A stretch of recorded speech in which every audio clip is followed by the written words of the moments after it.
This is how change begins, with a woman, with an idea, with a voice that refuses to be silenced, and with the power to lead when given the space and the trust to do so.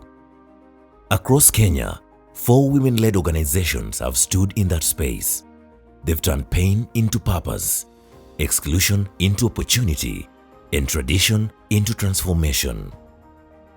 And they are part of something bigger, the Women's Rights Fund, a bold initiative by Oxfam that believes real power belongs with those on the front lines. The Women's Rights Fund is a project that was basically implemented to address the funding gap that exists within grassroots women's rights organizations. Most of the time, they don't meet the requirements that institutional donors ask for whenever they are funding opportunities. It is not as rigid as most traditional conventional funding models. It allows the women's rights organizations to make decisions on what they want to prioritize in terms of, their work plans, their mandates, and their areas of focus.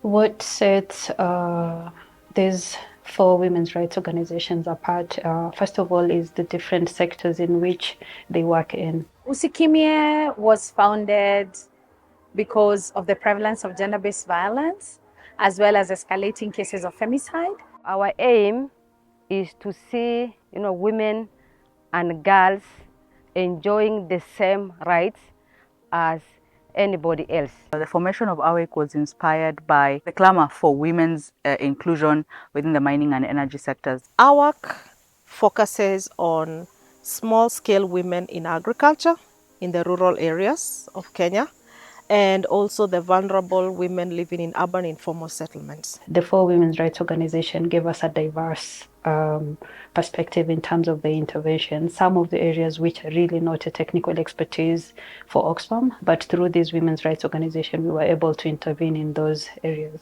The Women's Rights Fund doesn't tell women what to do. It asks, what do you need?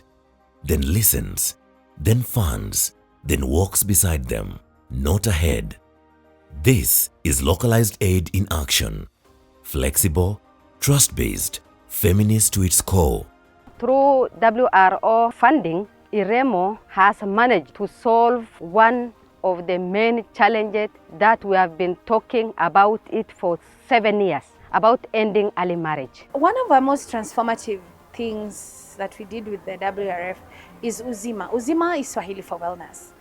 And to be honest, cascading mental health in low-income communities has been one of the best things we've ever done for this community. The community itself can actually tell you that. We were able to really advocate for safe spaces for women. There's reduced sexual exploitation. Women are more involved and included within the mining sector than they were initially. The Women's Rights Fund has supported the community that we are working with in areas of food security and climate action.